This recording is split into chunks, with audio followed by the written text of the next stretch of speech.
बृहस्पति देव की जय। सुनिए बृहस्पति की व्रत कथा।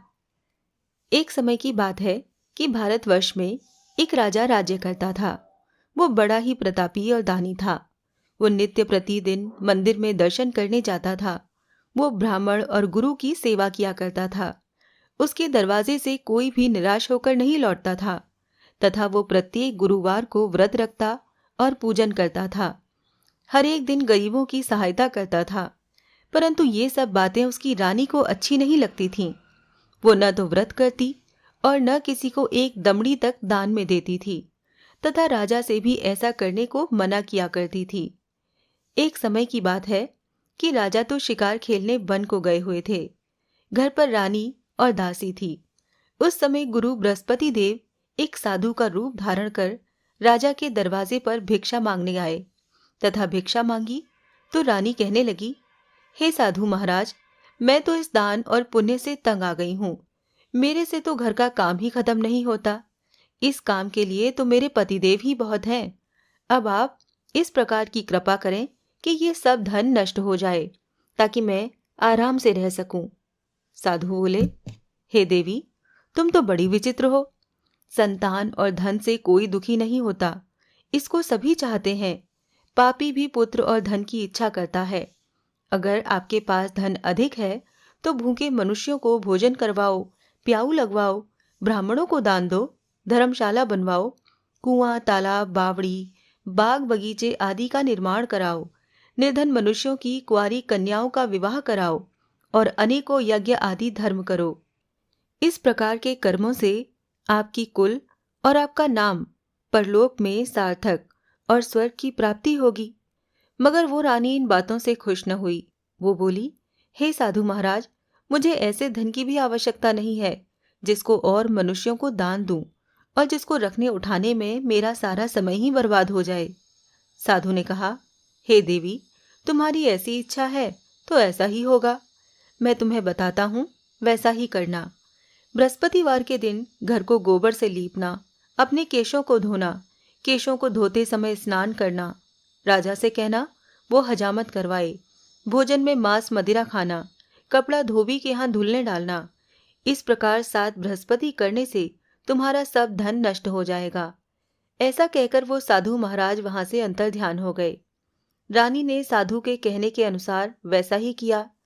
3 बृहस्पतिवार ही बीते थे कि उसका समस्त धन नष्ट हो गया और भोजन के लिए दोनों समय तरसने लगे, सांसारिक भोगों से दुखी रहने लगे।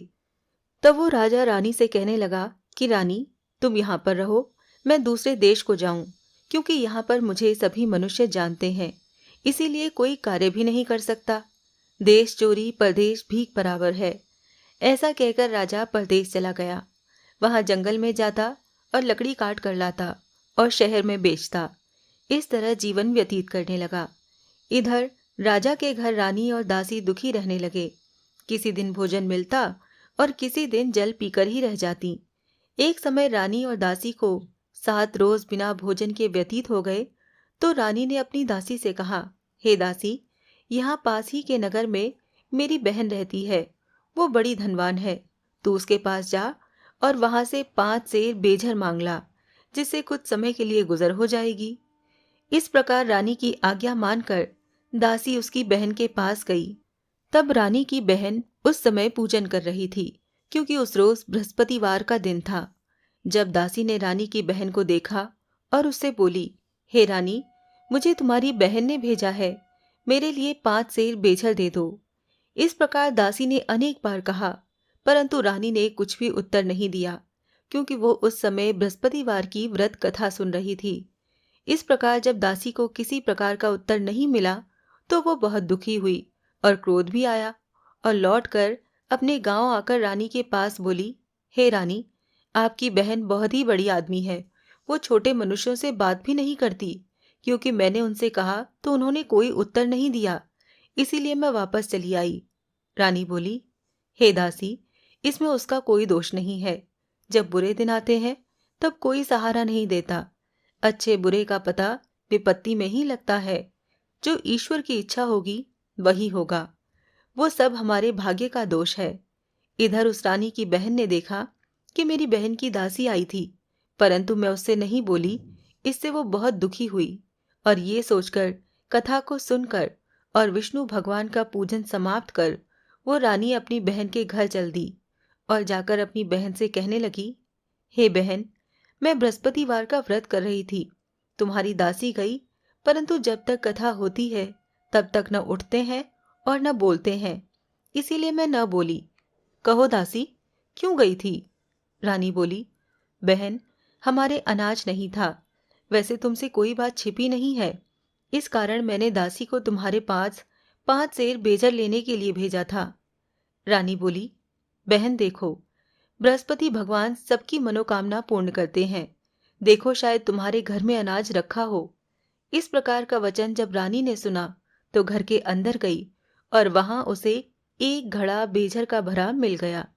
तब वो रानी और बांदी बहुत ही दुखी हुई और दासी कहने लगी, हे रानी, देखो, वैसे हमको जब नहीं मिलता तो हम रोज ही व्रत करते हैं। अगर इनसे व्रत की विधि और कथा पूछ ली जाए तो उसे हम भी किया करें। तब उस रानी ने अपनी बहन से पूछा कि बृहस्पति भगवान का पूजन किस प्रकार करते हैं।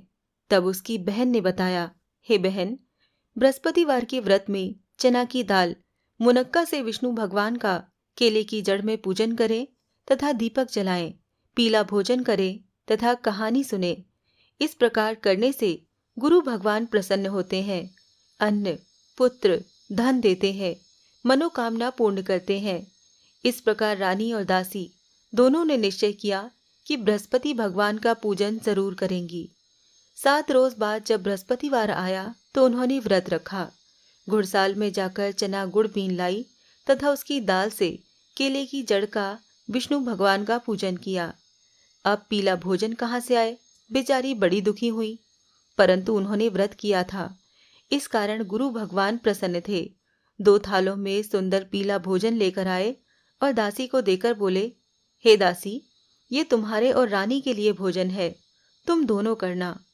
दासी भोजन पाकर बड़ी प्रसन्न हुई और रानी से बोली, चलो रानी जी, भोजन कर लो।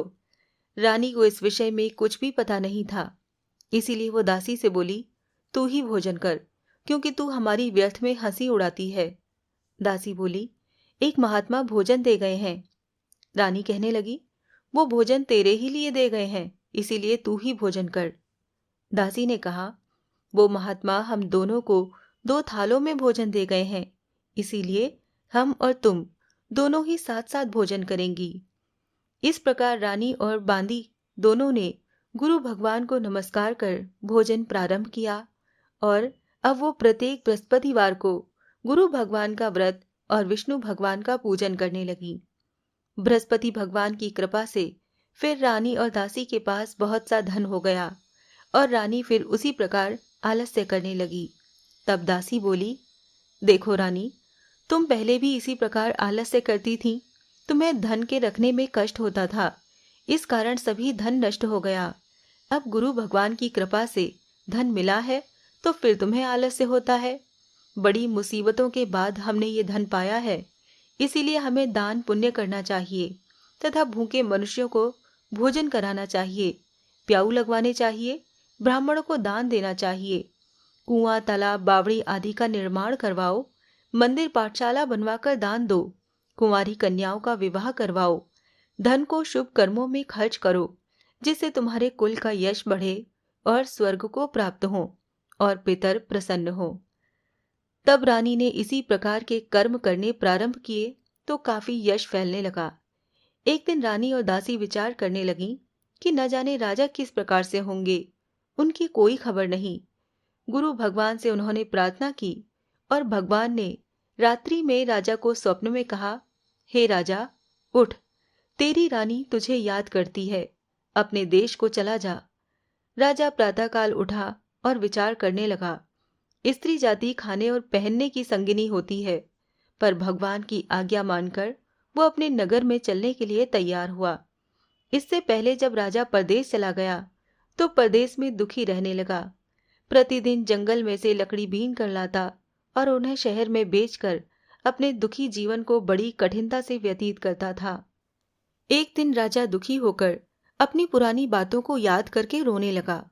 तब उस जंगल में से बृहस्पति देव एक साधु का रूप धारण कर आ गए और राजा के पास आकर बोले, हे लकड़हारे, तुम इस सुनसान जंगल में किस चिंता में बैठे हो, मुझको बतलाओ। ये सुनकर राजा के नेत्रों में जल भर आया और साधु का वंदन करके बोला, हे प्रभु, आप सब कुछ जानने वाले हो। इतना कहकर साधु को अपनी संपूर्ण कहानी बतला दी। महात्मा दयालु होते हैं। उससे बोले, हे राजा, तुम्हारी स्त्री ने बृहस्पति देव का अपराध किया था, जिस कारण तुम्हारी ये दशा हुई। अब तुम किसी प्रकार की चिंता मत करो, भगवान तुम्हें पहले से अधिक धनवान करेंगे। देखो, तुम्हारी स्त्री ने गुरुवार का व्रत प्रारंभ कर दिया है और तुम मेरा कहा मानकर बृहस्पतिवार का व्रत करके चने की दाल, गुड़, जल को लोटे में डालकर केले का पूजन करो। फिर कथा कहो और सुनो, भगवान तुम्हारी सब मनोकामनाएं पूर्ण करेंगे। साधु को प्रसन्न देखकर राजा बोला, हे प्रभु, मुझे लकड़ी बेचकर इतना पैसा नहीं मिलता जिससे भोजन के उपरांत कुछ बचा सकूं। मैंने रात्रि में अपनी रानी को व्याकुल देखा है। मेरे पास कुछ भी नहीं है जिससे उसकी खबर तो मंगा सकूं, और फिर मैं कौन सी कहानी कहूं, ये मुझको कुछ भी मालूम नहीं। साधु ने कहा, हे राजा, तुम किसी बात की चिंता मत करो। बृहस्पतिवार के दिन रोजाना की तरह लकड़ियां लेकर शहर जाओ। तुमको रोज से दुगना धन प्राप्त होगा, जिससे तुम भली भांति भोजन कर लोगे और बृहस्पति देव की पूजा का सामान भी आ जाएगा। और जो कहानी तुम्हें कहनी है वो इस प्रकार है। प्राचीन काल में एक ब्राह्मण रहता था। वो बहुत ही निर्धन था। उसके कोई भी संतान नहीं थी। उसकी स्त्री बहुत मलिनता के साथ रहती थी। वो न ही स्नान करती, न किसी देवता का पूजन करती। प्रातःकाल उठते ही सर्वप्रथम भोजन करती, बाद में कोई अन्य कार्य करती थी। इससे ब्राह्मण देवता बड़े दुखी थे। बेचारे बहुत कुछ कहते थे, किंतु उसका कोई परिणाम न निकला। भगवान की कृपा से ब्राह्मण की स्त्री के कन्या रूपी रत्न पैदा हुआ और वो कन्या अपने पिता के घर में बड़ी होने लगी। वो बालिका प्रातः स्नान करके विष्णु भगवान का जाप करने लगी, बृहस्पतिवार का व्रत करने लगी, अपने पूजा पाठ को समाप्त करके स्कूल जाती तो अपनी मुट्ठी में जौ भर के ले जाती और पाठशाला के मार्ग में डालती जाती। तब ये जौ सोने के हो जाते। लौटते समय उनको बीन कर घर ले आती थी। एक दिन वो बालिका स्तूप में उन सोने के जौ को फटक कर साफ कर रही थी।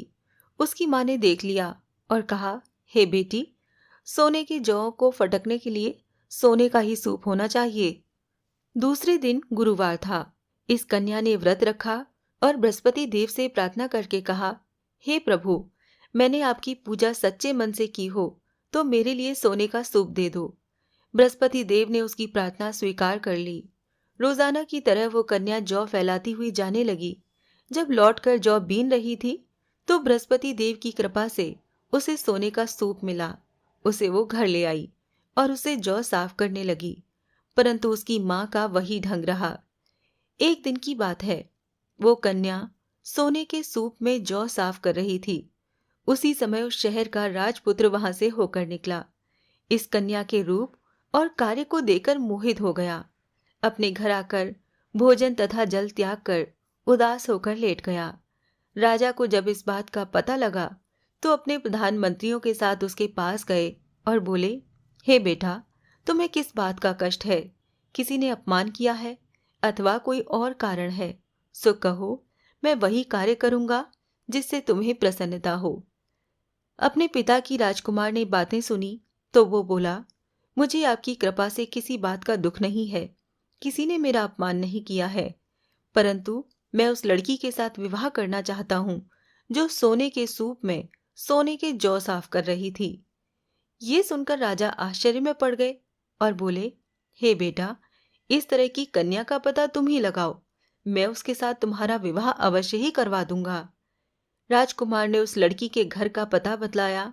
तब मंत्री उस लड़की के घर गए और ब्राह्मण की कन्या का विवाह राजकुमार के साथ हो गया। कन्या के घर से जाते ही पहले की भांति उस ब्राह्मण देवता के घर में गरीबी का निवास हो गया। अब भोजन के लिए भी अन्न बड़ी मुश्किल से मिलता था। एक दिन दुखी होकर ब्राह्मण देवता अपनी पुत्री के पास गए। बेटी ने पिता की दुखी अवस्था को देखा और अपनी माँ का हाल पूछा। तब ब्राह्मण ने सभी हाल कह सुनाया। कन्या ने बहुत सा धन देकर अपने पिता को विदा कर दिया। इस तरह ब्राह्मण का कुछ समय सुखपूर्वक व्यतीत हुआ। कुछ दिन बाद फिर वही हाल हो गया। ब्राह्मण फिर अपनी कन्या के यहाँ आया और सभी हाल कहा तो लड़की बोली, हे पिताजी, आप माता जी को यहाँ लेवा लाओ। मैं उन्हें विधि बता दूंगी जिससे गरीबी दूर हो जाएगी। वो ब्राह्मण देवता अपनी स्त्री को साथ लेकर पहुंचे तो पुत्री अपनी माँ को समझाने लगी, हे माँ, तुम प्रातःकाल उठकर प्रथम स्नान आदि करके विष्णु भगवान का पूजन करो तो सब दरिद्रता दूर हो जाएगी। परंतु उसकी माँ ने एक भी बात नहीं मानी और प्रातःकाल उठकर अपनी पुत्री के बच्चों का झूठन खा लिया। एक दिन उसकी पुत्री को बहुत गुस्सा आया और उसने एक रात कोठरी में से सभी सामान निकाल दिया और उसमें अपनी माँ को बंद कर दिया। प्रातःकाल उसमें से निकाला तथा स्नान आदि करा के पूजा पाठ करवाई तो उसकी माँ की बुद्धि ठीक हो गई और फिर प्रत्येक बृहस्पतिवार को व्रत रखने लगी। इस व्रत के प्रभाव से उसकी माँ भी बहुत ही धनवान तथा पुत्रवती हो गई और बृहस्पति जी के प्रभाव से स्वर्ग को प्राप्त हुई तथा वो ब्राह्मण भी सुखपूर्वक इस लोक के सुख भोग कर स्वर्ग को प्राप्त हुए। इस तरह ये कहानी कहकर साधु देवता वहां से लोप हो गए। धीरे धीरे समय व्यतीत होने पर फिर वही बृहस्पतिवार का दिन आया। राजा जंगल से लकड़ी काट कर किसी शहर में बेचने गया तो उसे उस दिन और दिन से अधिक पैसा मिला। राजा ने चना गुड़ आदि लाकर बृहस्पतिवार का व्रत किया और उस दिन से उसके सभी कलेश दूर हो गए। परंतु जब दोबारा गुरुवार का दिन आया तो वो बृहस्पतिवार का व्रत करना भूल गया। इस कारण बृहस्पति भगवान नाराज हो गए। उस दिन उस नगर के राजा ने विशाल यज्ञ का आयोजन किया तथा शहर में ये घोषणा करा दी कि कोई भी मनुष्य अपने घर भोजन न बनाए, न ही वो आग जलाए। समस्त लोग मेरे यहाँ भोजन करने आए। इस आज्ञा को जो न मानेगा उसको फांसी की सजा दी जाएगी। इस तरह की घोषणा संपूर्ण नगर में करवा दी गई। राजा की आज्ञानुसार शहर के सभी लोग भोजन करने गए, लेकिन लकड़हारा कुछ देर से पहुंचा, इसलिए राजा उसको अपने साथ घर लेवा ले गए और ले जाकर भोजन करा रहे थे तो रानी की दृष्टि उस खूंटी पर पड़ी जिस पर उसका हार लटका हुआ था। वो वहां पर दिखाई नहीं दिया। रानी ने निश्चय किया कि मेरा हार इस मनुष्य ने चुरा लिया है। उसी समय पुलिस बुलाकर उसको जेल खाने में डलवा दिया। जब राजा जेल खाने में पड़ गया और बहुत दुखी होकर विचार करने लगा कि न जाने कौन से पूर्व जन्म के कर्म से मेरे लिए ये दुख प्राप्त हुआ है, और उसी साधु को याद करने लगा जो जंगल में मिला था। उसी समय तत्काल बृहस्पति देव साधु के रूप में प्रकट हो गए और उसकी दशा को देखकर कहने लगे, अरे मूर्ख, तूने बृहस्पति देवता की कथा नहीं करी, इस कारण तेरे लिए ये दुख प्राप्त हुआ है। अब चिंता मत कर। बृहस्पतिवार के दिन जेल खाने के दरवाजे पर 4 पैसे पड़े मिलेंगे। उनसे तू बृहस्पति देव की पूजा करना, तेरे सभी कष्ट दूर हो जाएंगे। बृहस्पतिवार के रोज उसे 4 पैसे मिले। राजा ने कथा कही। उसी रात्रि को बृहस्पति देव ने उस नगर के राजा को स्वप्न में कहा, हे राजा, तुमने जिस आदमी को जेल खाने में बंद किया है वो निर्दोष है, वो राजा है, उसे छोड़ देना। रानी का हार उसी खूंटी पर लटका हुआ है। अगर तू ऐसा नहीं करेगा तो मैं तेरे राज्य को नष्ट कर दूंगा। इस तरह के रात्रि स्वप्न को देखकर राजा प्रातःकाल उठा और खूंटी पर हाल देखकर उस लकड़हारे को बुलाकर क्षमा मांगी तथा राजा को योग्य सुंदर वस्त्र आभूषण देकर विदा किया तथा गुरुदेव की आज्ञानुसार राजा अपने नगर को चल दिया। राजा जब नगर के निकट पहुंचा तो उसे बड़ा ही आश्चर्य हुआ। नगर में पहले से अधिक बाग, तालाब और कुएं तथा बहुत सी धर्मशाला, मंदिर आदि बने हुए थे। राजा ने पूछा कि ये किसका बाग और धर्मशाला है। तब नगर के सब लोग कहने लगे कि ये सब रानी और बांदी के हैं। तो राजा को आश्चर्य हुआ और गुस्सा भी आया। जब रानी ने ये खबर सुनी कि राजा आ रहे हैं तो उसने बांदी से कहा, हे दासी, देख, राजा हमको कितनी बुरी हालत में छोड़ गए थे। वो हमारी ऐसी हालत देखकर लौट न जाए, इसीलिए तू दरवाजे पर खड़ी हो जा। आज्ञानुसार दासी दरवाजे पर खड़ी हो गई और राजा आए तो उन्हें अपने साथ लेवा लाई। तब राजा ने क्रोध करके अपनी तलवार निकाली और पूछने लगे, ये बताओ कि ये धन तुम्हें कैसे प्राप्त हुआ? तब उन्होंने कहा कि हमें ये सब धन बृहस्पति देव के इस व्रत के प्रभाव से प्राप्त हुआ है। राजा ने निश्चय किया कि 7 रोज बाद तो सभी बृहस्पति देव का पूजन करते हैं, परंतु मैं रोजाना दिन में 3 बार कहानी कहा करूंगा और रोज व्रत किया करूंगा। अब हर समय राजा के दुपट्टे में चने की दाल बंधी रहती और दिन में 3 बार कहानी कहता। एक बार राजा ने विचार किया कि चलो अपनी बहन के यहाँ हो आए। इस तरह निश्चय कर राजा घोड़े पर सवार होकर अपनी बहन के यहाँ चलने लगा। मार्ग में उसने देखा कि कुछ आदमी एक मुर्दे को लिए जा रहे हैं। उन्हें रोककर राजा कहने लगा, अरे भाइयों, मेरी बृहस्पतिवार की कहानी सुन लो। वो बोले, लो, हमारा तो आदमी मर गया है और इसको अपनी कथा की पड़ी है। परंतु कुछ आदमी बोले, अच्छा कहो, हम तुम्हारी कथा भी सुनेंगे। राजा ने दाल निकाली और जब कथा आधी हुई तो मुर्दा हिलने लग गया और जब कथा समाप्त हो गई तो वो राम राम करके खड़ा हो गया। आगे मार्ग में उसे एक किसान खेत में हल चलाता मिला। राजा ने उसे देखा और उससे कहा, अरे भैया, तुम मेरी बृहस्पतिवार की कथा सुन लो। किसान बोला, जब तक मैं तेरी कथा सुनूंगा तब तक 4 हरैया जोत लूंगा। जा, अपनी कथा किसी और को सुनाना। इस तरह राजा आगे चलने लगा। राजा के हटते ही बैल पछाड़ खाकर गिर गए तथा उसके पेट में बहुत जोर से दर्द होने लगा। उसी समय उसकी माँ रोटी लेकर आई।